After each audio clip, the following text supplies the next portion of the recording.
시련을 견디고 마주하는 삶의 의미. 조광선. 내 인생에 잊을 수 없는 첫 기억. 내 고향은 부산이다. 1953년 5월 7일. 햇살이 따사롭고 꽃내음이 진동하는 봄날에 삼남 오녀 중 넷째 딸로 태어났다. 내 생애의 첫 기억은 4살 때 일이다. 다른 사람들은 기억하지 못하는 시기일지도 모른다.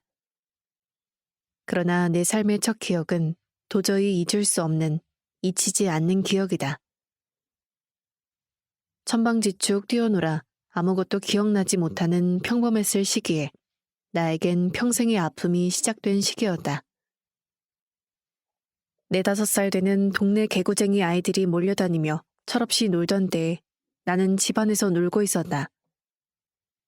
시끌벅적한 소리가 나더니 한 남자아이가 화가 난 듯 신고 있던 고무신을 벗어던져 같이 놀고 있던 아이를 향해 던졌다. 고무신은 하늘 높이 날아 담장을 넘어 우리 집 유리창을 깼다. 와장창 깨지는 소리와 함께 작은 유리 파편이 내 오른쪽 눈을 파고들었다. 급히 병원으로 달려가 유리를 빼냈지만 그 후로 내 눈은 서서히 조금씩 시력을 잃어갔다. 속눈썹이 이쁜 여학생. 그 사건으로 나는 사물을 바라볼 때 오른쪽 눈으로는 사물을 정확히 주시하지 못한다. 다른 사람과 대화할 때도 늘 시선은 다른 곳을 향해 있는 사시가 되었다.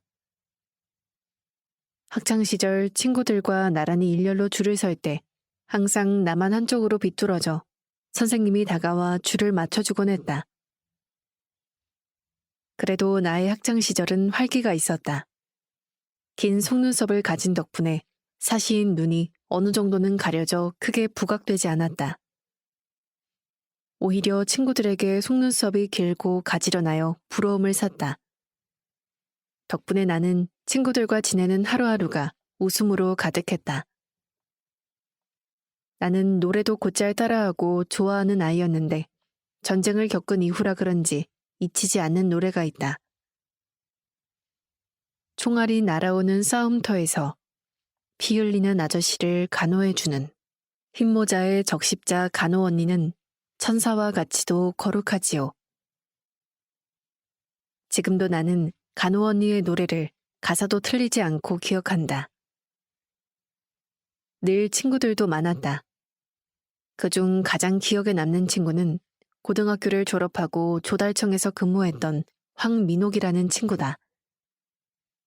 늘 언제나 친절했던 친구였고 마음이 잘 맞아 가장 기억에 남는다.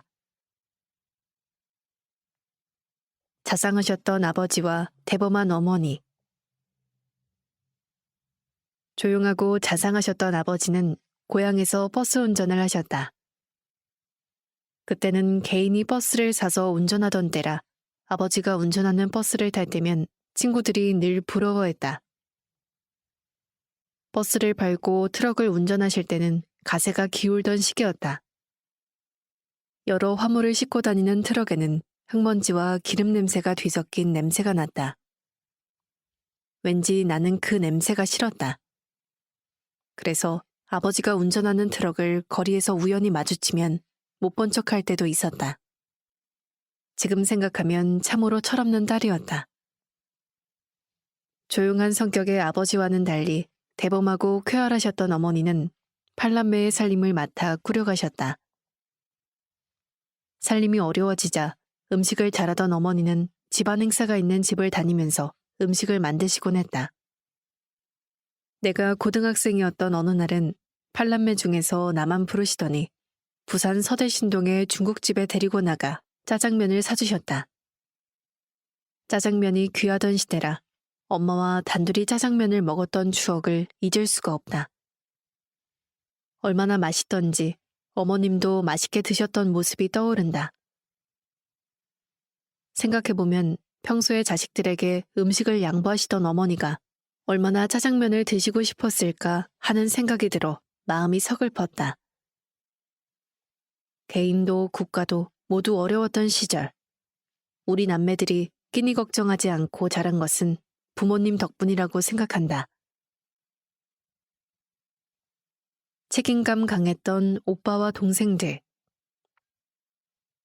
팔남매 중 공부를 잘했던 큰오빠는 부모님의 기대가 컸다. 다른 형제들보다 큰오빠에 대한 미안함과 감사한 마음이 크다. 동생들에게는 엄해서 부모님보다 더 무섭게 느껴졌지만 책임감이 강한 오빠였다. 오빠는 의대에 가길 원했던 부모님의 뜻과는 달리 부산대 법대 행정학과에 입학하여 부모님께 큰 실망을 안겼다. 그래도 오빠에겐 늘 가족이 우선이었다. 학과 수업과 ROTC 생활을 같이 하던 오빠는 군에 가서도 월급을 꼬박꼬박 집으로 보내실 만큼 동생들을 생각했던 분이다. 그러나 오빠가 소속한 부대에서 탈영하는 군인이 발생하여 연대 책임으로 불명예 제대를 해야만 했다. 오빠도 이 시절이 가장 큰 시련이었을 것이다. 이후 오빠는 통영에서 학교 교사를 시작했고 상당 기간 교사 월급도 매달 집으로 보내셨다. 형제들이 이제 모두 나이가 있으니 각기 자신의 삶을 살아간다. 서로의 안보를 걱정하는 나이가 되니 안 좋은 소식을 들을 때는 마음이 아프다. 올해 나는 2명의 형제 자매를 잃었다. 여자 형제 중 쌍둥이 동생들이 있는데 쌍둥이 중 한 명이 병으로 세상을 등졌고 그렇게 책임감 강했던 큰오빠도 돌아가셨다. 한꺼번에 둘을 잃으니 세상이 무너지는 듯이 마음이 아프다. 나와 왕래가 자주 있는 형제는 막내 여동생이다. 막내는 목사님과 결혼을 했는데 제부가 대장암으로 건강이 좋지 않아 내 마음이 편치 않다. 부디 건강이 회복되길 마음으로 기도하고 있다. 발랄한 아가씨 시절. 부산의 동주 여자상업고등학교를 졸업한 나는 졸업을 하면서 일을 시작했다. 나의 첫 직장은 흥하타이어에서 시작되었다. 흥하타이어를 잠시 거치고 태화 고무 생산기획과에서 일하게 되었다. 새로운 제품이 나오면 샘플을 만들어보고 품질을 체크한 후 새로운 제품의 총 생산량을 정해주는 중요한 역할을 담당했다. 시력이 조금씩 나빠졌지만 그때까지만 해도 생활하는 데는 큰 지장이 없었다. 일을 즐겁게 하던 시절이었지만 하고 싶었던 것도 많아서 친구들과도 자주 놀러 다녔다. 그때는 그렇게 노는 것이 너무 즐겁고 재미있었다. 장성한 딸이 친구들과 자주 놀러 다닌 것에 부모님은 늘 걱정이 많으셨다. 사귀던 남자친구도 있었다. 그러나 부모님의 반대로 결혼은 안 했지만 서운한 것은 없다. 살아보니 반대하시는 데는 이유가 있었음을 이해하게 되었고 오히려 너무 마음을 많이 상하게 해드린 것 같아 죄송할 따름이다. 시력을 잃게 되다. 어릴 때 다친 오른쪽 눈은 점점 시력을 잃어갔다. 언제부터인가 왼쪽 눈에도 통증을 느꼈다. 그러면서 점점 앞이 보이지 않았다. 일할 때도 생활할 때도 불편함을 느꼈다. 어머니의 손을 잡고 찾은 부산대학병원에서 나를 진찰했던 의사의 말은 너무 충격적이었다. 통증이 있는 왼쪽 눈에 암이 발생하여 수술하지 않으면 안 된다는 것이다. 내 나이 32살. 부산대학병원에서 왼쪽 눈에 암을 제거하면서 시력을 잃었다.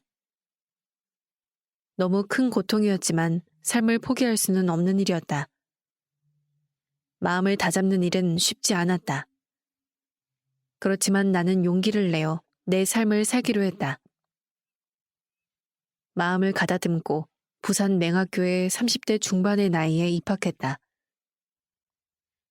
당시 학교에서 일부 학생을 선발하여 개안 수술을 해주었는데 다행히 내가 선발되어 어릴 때 다쳤던 오른쪽 눈에 개안 수술을 받을 수 있게 되었다. 선명하게 보이는 것은 아니지만 적은 시력도 소중한 나에겐 큰 행운이었다. 이후 나는 희미한 시력을 의지하며 삶을 살아가야 하기에 용기 내어 무작정 서울로 상경하였다. 서울에 와서는 회원동에 있는 안마 수련원에 입학했고 그곳에서 2년 동안의 훈련 과정을 어렵게 마치면서 전문 안마사로서 실력을 쌓았다. 사명감으로 일하던 시절. 안마사로 오랫동안 일했던 곳은 워커힐 호텔이다. 외국 손님이 주로 많았던 호텔의 특성상 손님들은 주로 외국인이었다. 안마 기술이 괜찮았는지 한국에 오실 때마다 나를 찾아주는 손님들도 있었다. 해가 갈수록 인정도 받았고 일에 대한 책임감도 생겨 후배 안마사들에게 조언도 많이 해주었다. 밤 늦게까지 일하다 보니 호텔에 근무하는 안마사들은 복지 콜택시를 이용하는 일이 많았다. 일과를 마치고 집에 갈 때는 녹초가 되었지만 일할 수 있는 것이 즐거웠다. 하루는 처음 들어온 신입 안마사가 호텔에 온 손님이 심부름을 시키자 거절을 하지 않고 심부름을 하는 것을 들었다. 손님의 심부름을 하는 것이 대수롭지 않을지 모르지만 안마 업무 외의 일이며 안마사들의 시력이 개인차가 있어 다른 안마사가 심부름을 거절할 경우 일부러 거절하는 것으로 오해할 수 있으므로 안마 외의 일은 안 하는 것이 좋다. 나는 신입 안마사에게 선배로서 조언을 해주었는데 신입 안마사의 행동을 지적한 일로 안마사분들을 관리하는 원장과 갈등이 깊어졌고 나는 그로 인해 일을 그만두게 되었다. 지나고 보니 25년을 안마사로 일을 했다. 나를 위한 용서. 안마를 그만두고 어떤 일을 해야 할지 고민할 때 무엇이라도 배우고자 하는 마음에 컴퓨터를 배웠다. 그때 함께 수업을 듣던 사람이 용역업체를 차려보자고 했다. 같은 시각장애인이었고 사업 경험이 있다는 말을 철석같이 믿는 나는 사업을 시작했다. 그러나 나에겐 사업 지식도 경험도 없었기에 일은 쉽게 풀리지 않았다. 그동안 일을 하면서 모았던 모든 돈을 1년 반 만에 모두 털어놓고서야 일을 정리했다. 모든 것이 한순간에 벌어진 꿈 같은 일이라 지금도 믿기 어려웠다.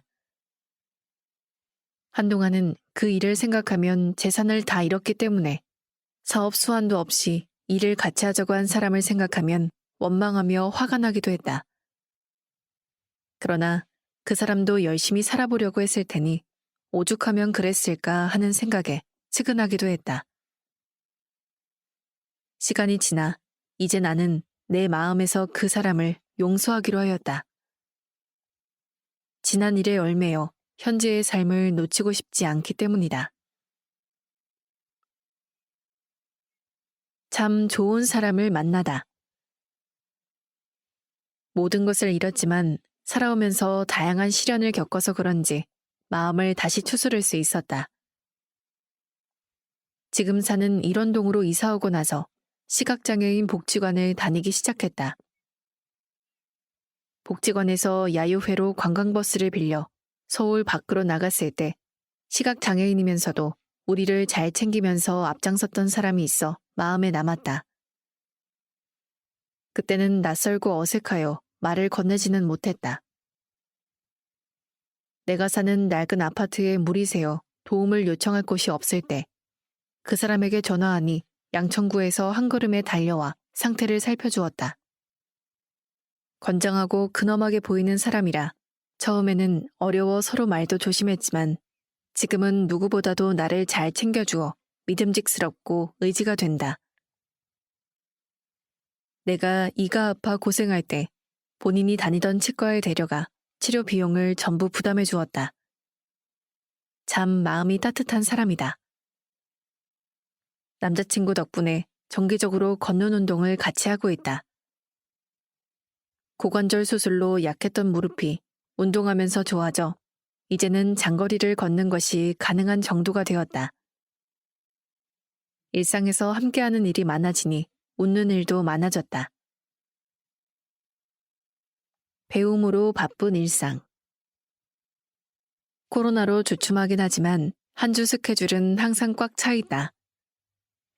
월요일부터 토요일까지 배우는 수업으로 인해 가는 곳도 다양하다. 토털 공예 수업에서는 비누 만들기, 비즈 공예, 가죽 공예 등 다양한 것을 만든다. 뮤지컬 수업도 하고 있다.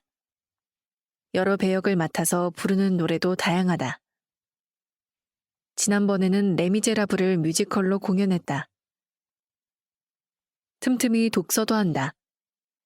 스마트폰에 책을 읽어주는 기능이 있어서 다양한 책을 들으면서 시간을 보내고 있다. 하모니카 동호회에서는 하모니카를 연주하고 반려식물 키우기 과정에서는 여러 가지 꽃 기르기, 꽃꽂이 등을 배우고 있다. 나의 꿈. 살아보니 슬픈 일도 아픈 일도 참 많았다.